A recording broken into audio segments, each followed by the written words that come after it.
இன்றைய நாளில் நிகழ்ந்த செய்திகளை விரைவாக பார்க்க இருக்கிறோம். இது காவேரி எக்ஸ்பிரஸ். வழங்குவதற்காக சிவசங்கரி மற்றும் பாக்யா.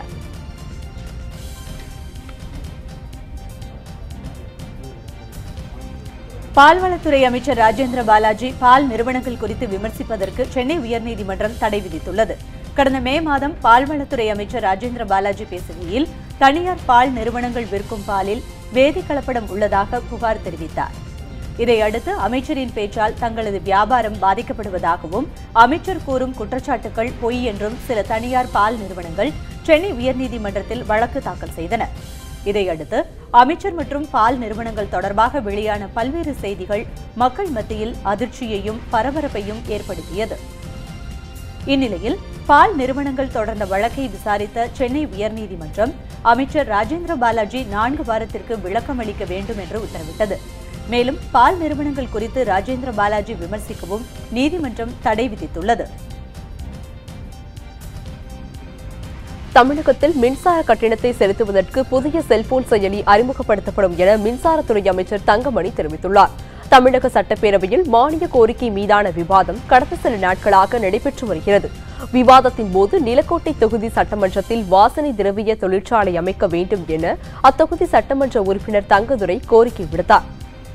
இதற்கு பதிலளித்து பேசிய ஊரக தொழில்துறை அமைச்சர் பெஞ்சமின், நிலக்கோட்டையில் வாசனை திரவிய தொழிற்சாலை அமைக்க தனியார் நிறுவனங்கள் முன்வந்தால் அவர்களுடன் இணைந்து அரசும் தொழிற்சாலை அமைக்கும் என்றார்.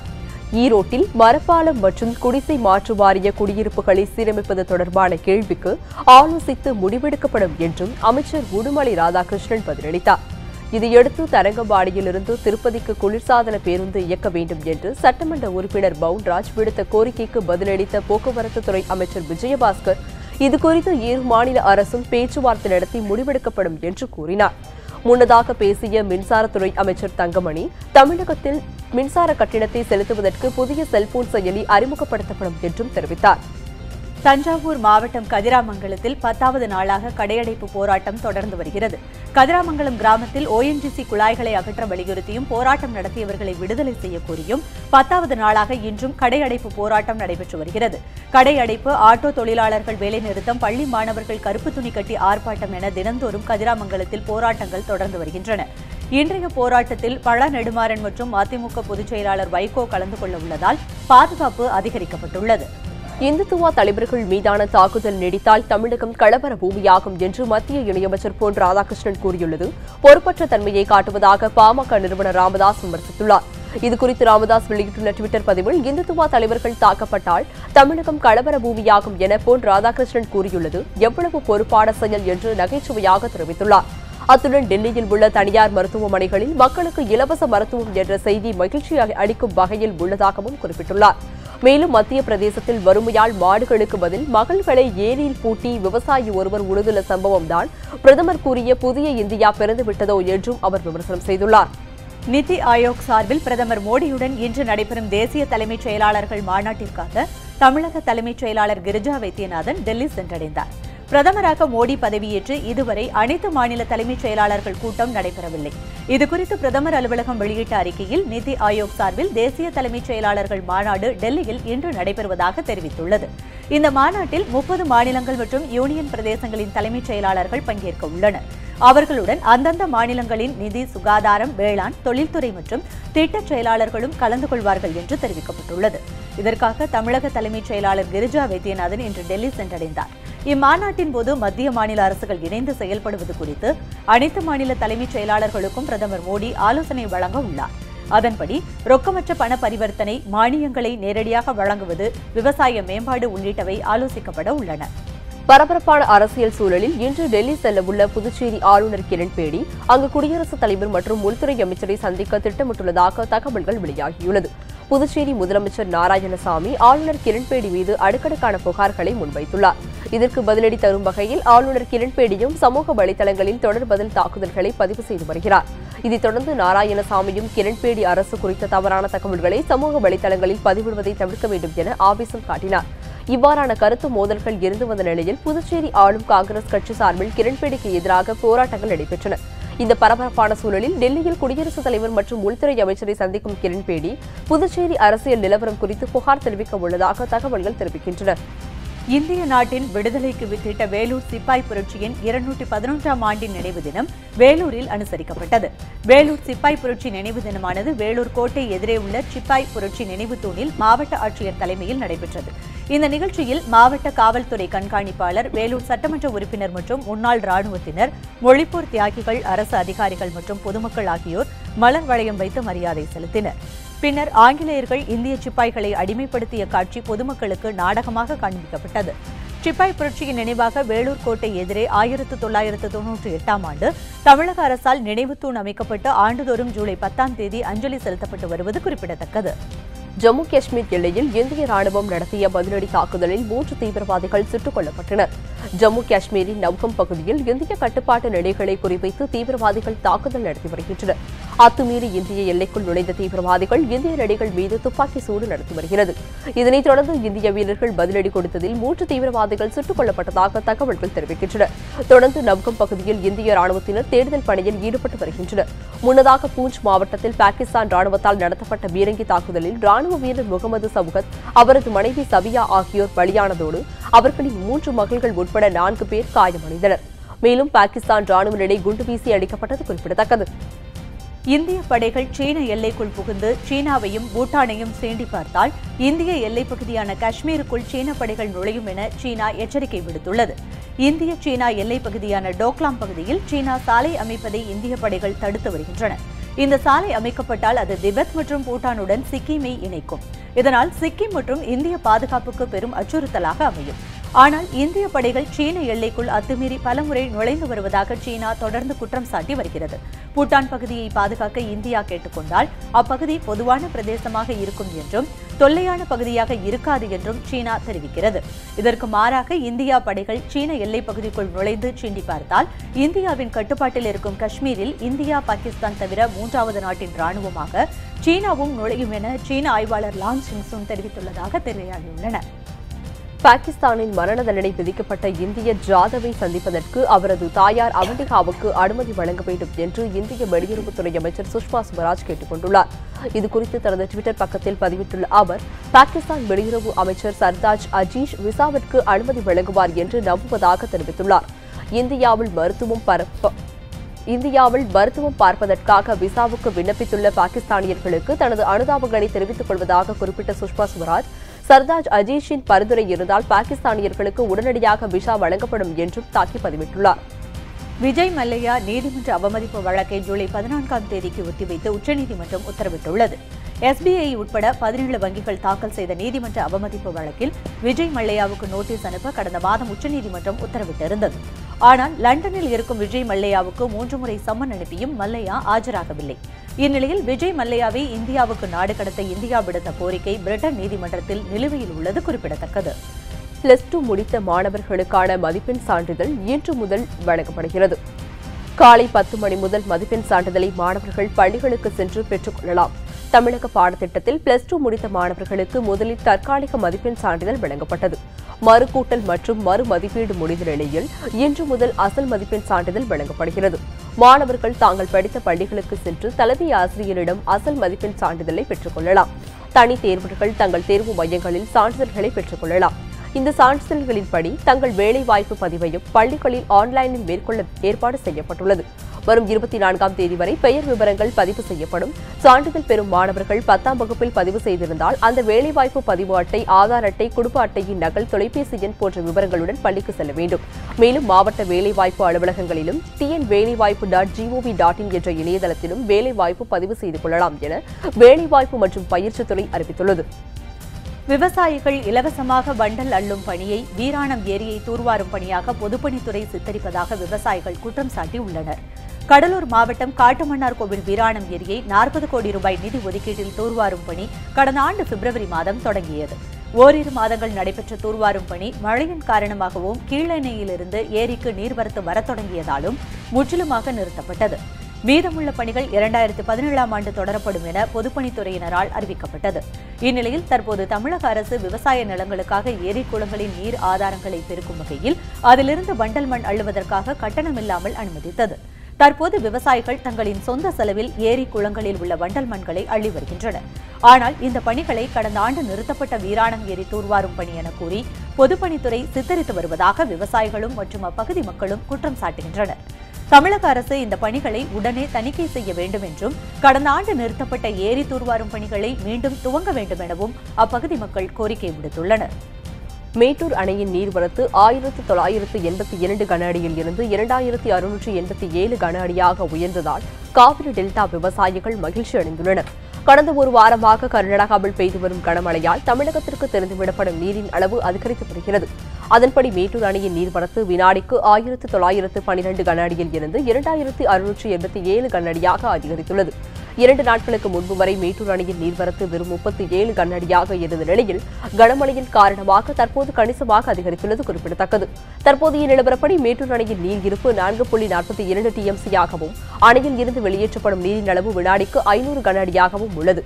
மேலும் அணையின் நீர்மட்டம் 21.9 அடியாக உள்ளது. மேட்டூர் அணையின் நீர்வரத்து வெகுவாக அதிகரித்துள்ளது. டெல்டா விவசாயிகள் மற்றும் காவிரி பகுதி மீனவர்கள் மத்தியில் மகிழ்ச்சியை ஏற்படுத்தியுள்ளது. பயிர் காப்பீட்டுத் தொகையை உடனடியாக வழங்க வலியுறுத்தி தூத்துக்குடி மாவட்ட ஆட்சியர் அலுவலகத்தை 1000க்கும் மேற்பட்ட விவசாயிகள் முற்றுகையிட்டனர். தூத்துக்குடி மாவட்டம் விளாத்திக்குளம் புதூர் யூனியன் பகுதிகளில் வறட்சி காரணமாக 1000க்கும் அதிகமான விவசாயிகள் பாதிக்கப்பட்டுள்ளனர்.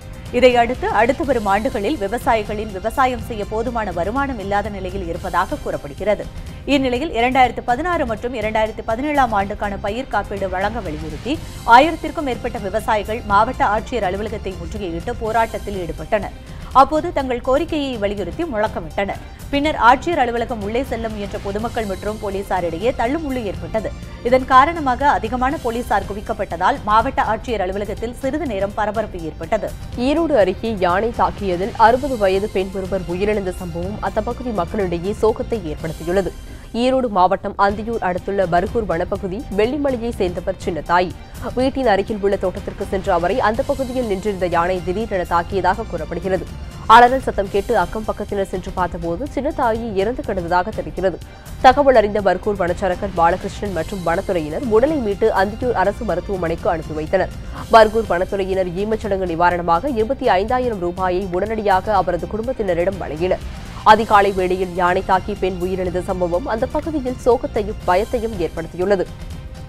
கரூரில் மர்மமான முறையில் 6 மயில்கள் உயிரிழந்த சம்பவம் அதிர்ச்சியை ஏற்படுத்தியுள்ளது. கரூரை அடுத்த கொளந்தாகவுண்டனூர் பகுதியில் உள்ள அடுக்குமாடி குடியிருப்பு பகுதிக்கு அருகில் செந்தில் என்பவரது காலி இடம் உள்ளது. அந்த பகுதியில் மேய்ந்து கொண்டிருந்த மயில்கள் ஒன்றன் பின் ஒன்றாக மயங்கி விழுந்து இறந்தன.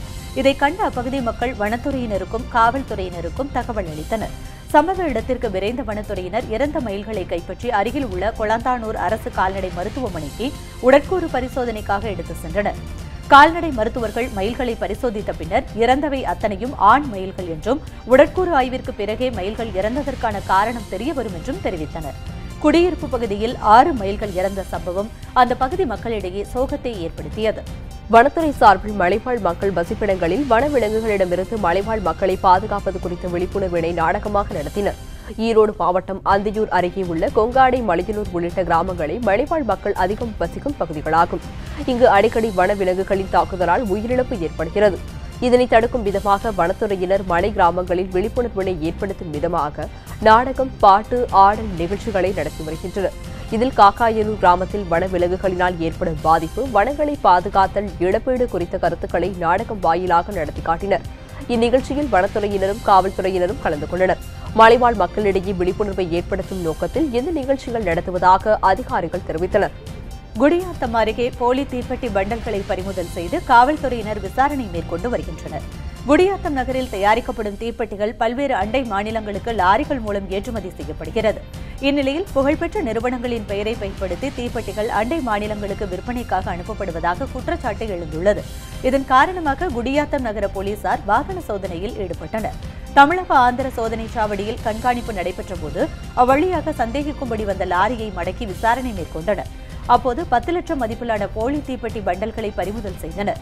இது தொடர்பாக லாரி ஓட்டுநரை கைது செய்த போலீசார் விசாரணை மேற்கொண்டு வருகின்றனர். மணப்பாறை அருகே நிலவும் கடும் தண்ணீர் தட்டுப்பாடு காரணமாக தினமும் சாலை மறியலில் ஈடுபடும் சூழ்நிலைக்கு அப்பகுதி மக்கள் தள்ளப்பட்டுள்ளனர். திருச்சி மாவட்டம் மணப்பாறை நகராட்சிக்குட்பட்ட பகுதிகளில் நிலவி வரும் கடும் வறட்சியின் காரணமாக 15 நாட்களுக்கு ஒருமுறைதான் குடிநீர் விநியோகம் செய்யப்பட்டு வருவதாக கூறப்படுகிறது. இந்நிலையில் கடும் அவதிக்கு ஆளாகும் மக்கள் தினமும் சாலை மறியல் போராட்டத்தில் ஈடுபட்டு வருகின்றனர். மணப்பாறை 15வது வார்டு பகுதியில் கடந்த சில மாதங்களாக முறையாக குடிநீர் விநியோகம் செய்யப்படவில்லை என்று கூறி மக்கள் கோவில்பட்டி சாலையில் காலி குடங்களுடன் சாலை மறியலில் ஈடுபட்டனர். பின்னர் தகவல் அறிந்து வந்த போலீசார் மறியலில் ஈடுபட்டவர்களிடம் பேச்சுவார்த்தை நடத்தி அனுப்பி வைத்தனர். இதனால் அப்பகுதியில் சிறிது நேரம் போக்குவரத்து பாதிக்கப்பட்டது. மணப்பாறை பகுதியில் குடிநீர் கேட்டு மக்கள் தினமும் போராட்டத்தில் ஈடுபடுவதால் போலீசார் என்ன செய்வதென்று தெரியாமல் திணறி வருகின்றனர். மதுரை வேலம்மாள் பொறியியல் கல்லூரி மாணவர் விபத்தில் உயிரிழந்த சம்பவத்தில் நடவடிக்கை எடுக்காத நிர்வாகத்தை கண்டித்து கல்லூரி மாணவர்கள் வகுப்புகளை புறக்கணித்து போராட்டத்தில் ஈடுபட்டனர். மதுரை வீரகனூரில் வேலம்மாள் பொறியியல் கல்லூரி செயல்பட்டு வருகிறது. 1000க்கும் மேற்பட்ட மாணவ மாணவிகள் கல்வி பயிலும் இந்த வளாகத்தில் வேலம்மாள் கல்விக் குழுமத்தைச் சேர்ந்த பல்வேறு கல்லூரிகளும் பள்ளிகளும் செயல்பட்டு வருகின்றன. கடந்த 8ஆம் தேதி கல்லூரி வாசல் அருகே பொறியியல் 2ஆம் ஆண்டு படிக்கும் மாணவன் செல்வகணேஷ் என்பவர் இருசக்கர வாகனத்தில் செல்லும்போது அந்த கல்லூரியின் பேருந்து மோதியதில் பலத்த காயமடைந்ததாக தெரிகிறது. விபத்தை ஏற்படுத்திய பேருந்து நிற்காமல் சென்றதாலும் கல்லூரி வளாகத்தில் இருந்து அதிகாரிகள் யாரும் மாணவன் உயிரை காப்பாற்ற நடவடிக்கை எதுவும் எடுக்காததாலும் மாணவன் உயிரிழந்ததாக கூறப்படுகிறது. இந்நிலையில் நடவடிக்கை எடுக்காத நிர்வாகத்தை கண்டித்து அதே கல்லூரியைச் சேர்ந்த 100க்கும் மேற்பட்ட மாணவர்கள் வகுப்புகளுக்கு செல்லாமல் கல்லூரி வாசலில் அமர்ந்து போராட்டத்தில் ஈடுபட்டனர். தகவல் அறிந்த சம்பவ இடத்திற்கு விரைந்த போலீசார் மாணவர்களை சமாதானம் செய்து கல்லூரிக்குள் அனுப்பி வைத்தனர். இதனால் சுமார் 2 மணி நேரத்திற்கு கல்லூரி வாசலில் பரபரப்பான சூழல் நிலவியது. ஜிஎஸ்டி வரி விதிப்பால் திருப்பதி ஏழுமலையான் கோவிலில் பக்தர்கள் தங்கும் ஓய்வு அறைகளின் வாடகை கட்டணம் அதிகரிக்கப்பட உள்ளதாக தகவல்கள் வெளியாகியுள்ளது. திருப்பதி தேவஸ்தானம் சார்பில் ஏழுமலையான் கோவிலுக்கு வரும் பக்தர்களுக்காக வாடகை முறையில் ஓய்வு அறைகள் ஏற்பாடு செய்யப்பட்டுள்ளது. இங்கு ஓய்வு அறைகள் 50 ரூபாய் முதல் 6000 ரூபாய் வரை பொதுமக்கள் வசதிக்கேற்ப ஏற்பாடு செய்யப்பட்டுள்ளது. இந்நிலையில் நாடு முழுவதும் அமல்படுத்தப்பட்டுள்ள ஜிஎஸ்டி வரி விதிப்பால் ஓய்வு அறைகளின் கட்டணத்தை அதிகரிக்க முடிவு செய்துள்ளதாக தேவஸ்தானம் வெளியிட்டுள்ள அறிக்கையில் தகவல்கள் தெரிவிக்கப்பட்டுள்ளது.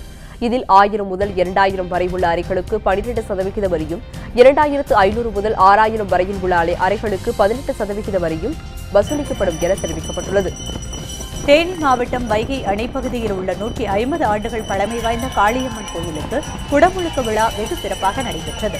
இதையொட்டி காளியம்மன் கோயிலில் வேத அந்தணர்கள் மந்திரம் முழங்க மகா கணபதி ஹோமம், நவகிரக பூஜை, கோமாதா பூஜை உள்ளிட்ட பல்வேறு பூஜைகள் நடைபெற்றன. மேலும் 24 வகையான பூஜைகள் மூலவருக்கு செய்யப்பட்டது. இந்த குடமுழுக்கு விழாவில் கலந்து கொள்வதற்காக அந்த ஊர் பொதுமக்களுடன் சேர்ந்து கோவை, திண்டுக்கல், மதுரை, திருப்பூர் மற்றும் பல்வேறு மாவட்டங்களில் இருந்தும் பக்தர்கள் வருகை புரிந்தனர். இறுதியாக இக்குடமுழுக்கில் பூஜை செய்வதற்காக பல்வேறு புனித தலங்களில் இருந்து கொண்டுவரப்பட்ட நீரானது பக்தர்கள் மீது தெளிக்கப்பட்டது. புதுக்கோட்டை அருகே காரும் அரசு பேருந்தும் நேருக்கு நேர் மோதிக்கொண்ட விபத்தில் 3 பேர் சம்பவ இடத்திலேயே பரிதாபமாக உயிரிழந்தனர். புதுக்கோட்டை மாவட்டம் விராலிமலை தேசிய நெடுஞ்சாலை வளைவில் திரும்பும்போது காரும் அரசு பேருந்தும் நேருக்கு நேர் மோதி விபத்துக்குள்ளானது. இந்த விபத்தில் முகமது காசிம், முகமது சபியுல்லா, காதர் ஹுசைன் ஆகிய 3 சம்பவ இடத்திலேயே பரிதாபமாக உயிரிழந்துள்ளனர். விபத்தில் காயமடைந்த மேலும் 2 பேர் திருச்சி அரசு மருத்துவமனையில் அனுமதிக்கப்பட்டு சிகிச்சை பெற்று வருகின்றனர். இந்த சம்பவம் குறித்து வழக்கு பதிவு செய்த போலீசார் விசாரணை மேற்கொண்டு வருகின்றனர். குற்றாலத்திற்கு சென்றுவிட்டு வீடு திரும்பும்போது இந்த விபத்து ஏற்பட்டதாக விபத்தில் படுகாயமடைந்தவரின் உறவினர் தெரிவித்தார். கும்மிடிப்பூண்டி அருகில் சாலையோரம் கேட்பாரற்று கிடந்த காரில் 20 லட்சம் ரூபாய் மதிப்பிலான செம்மரக்கட்டைகள் காவல்துறையினரால் பறிமுதல் செய்யப்பட்டன. திருவள்ளூர் மாவட்டம் கும்மிடிப்பூண்டி அருகில் ஐயர்கண்டிகை எனும் பகுதியில் கார் ஒன்று நீண்ட நேரம் நிற்பதை அறிந்த பொதுமக்கள் அப்பகுதி காவல்துறையினருக்கு தகவல் தெரிவித்தனர். இதையடுத்து சம்பவ இடத்திற்கு வந்த கவரைப்பேட்டை பகுதியைச் சேர்ந்த காவல்துறையினர் அந்த காரை சோதனையிட்ட போது அதனுள் செம்மரக்கட்டைகள் இருந்தது தெரியவந்தது. பின்னர் காவல்துறையினர் நடத்திய விசாரணையில் செம்மரக்கட்டைகள் ஆந்திர வனப்பகுதியில் இருந்து கொண்டுவரப்பட்டதாகவும், இடையில் கார் பழுதானதால் கடத்தல் கும்பல் காரை விட்டுவிட்டு சென்றதாகவும் கண்டறியப்பட்டது. மேலும் இதுகுறித்து காவல்துறையினர் கடத்தப்பட்ட செம்மரக்கட்டைகள் 500 கிலோ எடை கொண்டவை என்றும் இதன் மதிப்பு 20 லட்சம் ரூபாய் என்றும் தகவல் தெரிவித்தனர். இதைத் தொடர்ந்து கடத்தலில் தொடர்புடைய குற்றவாளிகள் கூடிய விரைவில் பிடிபடுவார்கள் என்றும் தீவிர தேடுதல் வேட்டையில் ஈடுபட்டுள்ளதாகவும் போலீசார் தெரிவித்துள்ளனர். தென்காசி அருகே சாரல் மழை குறைந்ததாலும் குறையாத சுற்றுலா பயணிகள் கூட்டத்தால் குற்றாலம் வெகுவாக களை கட்டியுள்ளது. நெல்லை மாவட்டம் குற்றாலத்தில் கடந்த 1 வார காலமாக சாரல் மழை இல்லாமல் அதை சுற்றியுள்ள அருவிகளில் நீர்வரத்து குறைந்து காணப்பட்டது. இருப்பினும் தமிழகத்தின் பல்வேறு பகுதிகளில் இருந்தும் சுற்றுலா பயணிகளின் எண்ணிக்கை அதிகரித்துள்ளது. குறிப்பாக மெயினருவி மற்றும் ஐந்தருவிகளில் குளிப்பதற்கு மக்கள் நீண்ட வரிசையில் காத்திருந்து குளிக்கும் சூழல் ஏற்பட்டுள்ளது. மேலும் சுற்றுலா பயணிகளின் வருகையால் குற்றாலத்தில் இருக்கும் படகு குழாமிலும் பயணிகளின் கூட்டம் அலைமோதுகிறது. இப்படி சுற்றுலா பயணிகளின் வருகை அதிகரித்ததையொட்டி 6 சிறப்பு பேருந்துகள் குற்றாலத்தில் இருந்து தென்காசி ரயில் நிலையத்திற்கு இயக்கப்படுகின்றன. இந்திய கிரிக்கெட் அணியின் புதிய பயிற்சியாளர் யார் என்பது குறித்து இன்று மாலை அறிவிக்கப்பட உள்ளது. கேப்டன் கோலியுடன் ஏற்பட்ட மோதல் காரணமாக இந்திய கிரிக்கெட் அணியின் பயிற்சியாளர் பதவியிலிருந்து அனில் கும்ப்ளே விலகினார். இதையடுத்து புதிய பயிற்சியாளரை தேர்வு செய்வதற்காக முன்னாள் வீரர்கள் சச்சின், கங்குலி, லட்சுமணன் ஆகியோர் அடங்கிய குழுவின் பிசிசிஐ ஆலோசனை கூட்டம் நடைபெற்று வருகிறது. இந்த கூட்டத்தின் முடிவில் தலைமை பயிற்சியாளர் பெயர் இன்று மாலை அறிவிக்கப்படும் என்று எதிர்பார்க்கப்படுகிறது. இதில் ரவி சாஸ்திரி அல்லது சேவாக் தேர்வு செய்யப்பட அதிக வாய்ப்பிருப்பதாக கூறப்படுகிறது. தமிழகத்தில் அடுத்த 3 நாட்களுக்கு மிதமான மழை பெய்ய வாய்ப்புள்ளதாக சென்னை வானிலை ஆய்வு மையம் தெரிவித்துள்ளது. அடுத்த 24 மணி நேரத்தில் வட மற்றும் தென் தமிழகத்தின் ஓரிரு பகுதிகளில் மழை பெய்ய வாய்ப்புள்ளதாக தெரிவிக்கப்பட்டுள்ளது. தமிழகத்தின் மேற்கு திசைக்காற்றில் ஏற்பட்ட மாற்றம் மற்றும் வெப்பசலனத்தின் காரணமாக வரும் 3 நாட்களுக்கு மழை தொடரும் என்றும் குறிப்பிட்டுள்ளது. கடந்த 24 மணி நேரத்தை பொறுத்தவரையில் அதிகபட்சமாக சென்னையில் 8 சென்டிமீட்டர் மற்றும் காஞ்சிபுரத்தில் 7 சென்டிமீட்டர் மழையும் பதிவாகியுள்ளதாக வானிலை ஆய்வு மையம் தெரிவித்துள்ளது. மேலும் பிற மாவட்டங்களில் மிதமான மழை தொடரும் என்றும் ஆங்காங்கே வேகமூட்டத்துடன் காணப்படும் என்றும் அறிவிக்கப்பட்டுள்ளது. சென்னையில் நேற்று பெய்த திடீர் கனமழையால் நகரின் பல்வேறு பகுதிகளில் வெப்பம் தணிந்து குளிர்ச்சியான சூழல் நிலவியது. தமிழகத்தில் கடந்த வருடம் வடகிழக்கு மற்றும் தென்மேற்கு பருவமழைகள் இரண்டும் பொய்த்து போனது. இதன் காரணமாக பல்வேறு மாவட்டங்களில் வறட்சி ஏற்பட்டு பொதுமக்கள் குடிநீருக்காக சிரமப்படும் சூழல் ஏற்பட்டு வருகின்றது. இந்நிலையில் வெப்பச்சலனம் காரணமாக தமிழகத்தின் பல்வேறு பகுதிகளில் கடந்த சில நாட்களாக பரவலாக மழை பெய்து வருகின்றது. இதன் ஒரு பகுதியாக சென்னை மற்றும் அதன் புறநகர் பகுதிகளான வண்டலூர், பெருங்குளத்தூர், தாம்பரம், சென்னை எழும்பூர், கிண்டி, சூளைமேடு, நுங்கம்பாக்கம் மற்றும் தியாகராய நகர் உள்ளிட்ட பல்வேறு சுற்று வட்டார பகுதிகளில் பலத்த சூறாவளி காற்று மற்றும் இடியுடன் கூடிய பலத்த மழை பெய்தது. இதனால் சாலைகளில் மழை நீர் பெருக்கெடுத்து ஓடியது. சென்னையில் பெய்த இந்த திடீர் மழையால் நகரவாசிகள் பெரிதும் மகிழ்ச்சியடைந்தனர். மேலும் இதுநாள் வரை வாட்டி வதைத்த வெப்பம் சற்று தணிந்து குளிர்ச்சியான சூழல் நிலவி வருவதாகவும் அவர்கள் தெரிவித்தனர். இந்நிலையில் சென்னையில் பெய்த கனமழையால் சென்ட்ரல் ரயில் நிலைய மேற்கூரை ஓட்டைகளில் மழைநீர் அருவி போல கொட்டியதால் ரயில் பயணிகள் சிரமத்திற்கு ஆளாகினர். சென்னையில் நேற்று பரவலாக கனமழை பெய்தது. இந்நிலையில் சென்ட்ரல் ரயில் நிலைய மேற்கூரை வழியாக தண்ணீர் கொட்டியது. இதனால் நடைபாதையை தண்ணீர் சூழ்ந்து கொண்டன. தினமும் ஆயிரக்கணக்கான பயணிகள் வந்து செல்லும் சென்ட்ரல் ரயில் நிலையத்தில் பராமரிப்பு பணியை மேற்கொள்ள உரிய நடவடிக்கை எடுக்க வேண்டும் என்று ரயில் பயணிகள் கோரிக்கை விடுத்துள்ளனர். இதேபோன்று காரைக்குடி பகுதிகளில் பெய்த கனமழையால் பொதுமக்கள் மகிழ்ச்சியடைந்தனர். சிவகங்கை மாவட்டம் காரைக்குடி மற்றும் அதன் சுற்றுவட்டார பகுதிகளில் இடியுடன் கூடிய கனமழை பெய்தது. இதனால் அங்குள்ள சாலைகளின் இருபுறமும் மழை நீர் பெருக்கெடுத்து தாழ்வான பகுதிகளை நோக்கி சென்றது. மேலும் இதுநாள் வரை நீர் இல்லாமல் வறண்ட கண்மாய் பகுதிகளுக்கும் மழை நீர் சென்றதால் அப்பகுதி பொதுமக்கள் மற்றும் விவசாயிகள் மகிழ்ச்சியடைந்தனர். இந்த கனமழையின் காரணமாக அப்பகுதியில் வாகனங்கள் முகப்பு விளக்குகளை எரியவிட்டபடி சாலையில் சென்றன. இதேபோல் நீலகிரி மாவட்டத்தில் குன்னூர் மற்றும் அதன் சுற்றுவட்டார பகுதிகளில் கடந்த சில மாதங்களாகவே போதுமான மழை இல்லாமல் குடிநீர் தட்டுப்பாடு அதிகரித்தது. இதன் காரணமாக பொதுமக்கள் சிரமத்திற்கு ஆளாகியிருந்தனர். மேலும் விவசாயிகளும் மிகுந்த பாதிப்புக்குள்ளாகியிருந்தனர். இந்நிலையில் குன்னூரில் திடீரென மேகங்கள் சூழ்ந்து ஏறக்குறைய 1 மணி நேரம் கனமழை கொட்டி தீர்த்தது. இதனால் ஆங்காங்கே நீரோடைகள் பெருக்கெடுத்தன. எனவே குடிநீருக்காக திண்டாடி வந்த மக்கள் மழைப்பொழிவால் ஆறுதல் அடைந்துள்ளனர். நீண்ட நாட்களுக்கு பின்னர் மழை பெய்ததால் இந்த சூழல் சுற்றுலாவாசிகளுக்கும் பொதுமக்களுக்கும் மிகுந்த மகிழ்ச்சியை ஏற்படுத்தியிருக்கிறது. அசாம் மாநிலத்தில் ஏற்பட்டுள்ள கடுமையான வெள்ளப்பெருக்கினால் 4 லட்சத்திற்கும் மேற்பட்ட பொதுமக்கள் பாதிக்கப்பட்டுள்ளனர். அசாம் மாநிலத்தில் கடந்த 1 வாரமாக கனமழை பெய்து வருகின்றது. இதனால் மாநிலத்தின் பல்வேறு நீர்நிலைகள் நிரம்பி தாழ்வான பகுதிகளில் மழை நீர் சூழ்ந்து வருகின்றன. இந்நிலையில் ஆறுகளில் வெள்ளம் கரைபுரண்டு ஓடுவதால் ஜோர்கத், சோனித்பூர், கொல்பாரா மற்றும் துப்ரி மாவட்டங்களில் உள்ள கிராமங்கள் பிரம்மபுத்திரா நதி வெள்ளத்தில் சிக்கி மூழ்கியுள்ளன. இதைத் தொடர்ந்து மொத்தமுள்ள 35 மாவட்டங்களில் லக்கிம்பூர், கரீம்கஞ்ச், நல்பாரி, சிவசாகர், ஷிரங் உள்ளிட்ட 15 மாவட்டங்களும் வெள்ளத்தால் சூழ்ந்துள்ளன. இதனால் அங்கு வசிக்கும் சுமார் 4 லட்சத்திற்கும் மேற்பட்ட பொதுமக்கள் கடுமையாக பாதிக்கப்பட்டுள்ளனர். போக்குவரத்து சேவை மற்றும் மின் இணைப்புகள் முற்றிலும் துண்டிக்கப்பட்டுள்ளதால் பொதுமக்களின் இயல்பு வாழ்க்கை பெரிதும் பாதிக்கப்பட்டுள்ளது. மழை வெள்ளத்தில் சிக்கி இதுவரை 26 பேர் உயிரிழந்துள்ளதாக தகவல்கள் வெளியாகியுள்ளன. தீப்பெட்டி தொழிலுக்கு 18% ஜிஎஸ்டி வரி விதிப்பினை கண்டித்து கோவில்பட்டி பயணியர் விடுதி முன்பு சட்டமன்ற திமுக உறுப்பினர் கீதா ஜீவன் தலைமையில் பல்வேறு கட்சியினர் கண்டன ஆர்ப்பாட்டத்தில் ஈடுபட்டனர். நாடு முழுவதும் ஒரே வரியை உருவாக்கும் நோக்கத்தில் கடந்த 1ஆம் தேதி முதல் ஜிஎஸ்டி வரி விதிப்பு முறை அமல்படுத்தப்பட்டது. இதில் பகுதி நேர தீப்பெட்டி தொழிலுக்கு 18% வரி நிர்ணயம் செய்யப்பட்டது. இதையடுத்து ஜிஎஸ்டி வரியை 18% இருந்து 12% குறைத்து தீப்பெட்டி தொழிலை நம்பியுள்ள தொழிலாளர்களை பாதுகாக்க வேண்டும் என்ற கோரிக்கையை வலியுறுத்தி தூத்துக்குடி மாவட்டம் கோவில்பட்டியில் பல்வேறு கட்சியினர் கண்டன ஆர்ப்பாட்டத்தில் ஈடுபட்டனர். அங்குள்ள பயணியர் விடுதி முன்பு சட்டமன்ற திமுக உறுப்பினர் கீதா ஜீவன் தலைமையில் நடைபெற்ற ஆர்ப்பாட்டத்தில் திமுக, காங்கிரஸ், சிபிஎம், சிபிஐ மற்றும் விடுதலை சிறுத்தை கட்சிகள் உள்ளிட்ட பல்வேறு கட்சிகளில் சேர்ந்த நூற்றுக்கணக்கான நிர்வாகிகள் கலந்து கொண்டு ஜிஎஸ்டி வரிக்கு எதிரான கண்டன முழக்கங்களையும் எழுப்பினர். நேர்மையாக வரி செலுத்தியவர்கள் யாராக இருந்தாலும் பயப்பட தேவையில்லை என மத்திய அமைச்சர் வெங்கையா நாயுடு தெரிவித்துள்ளார்.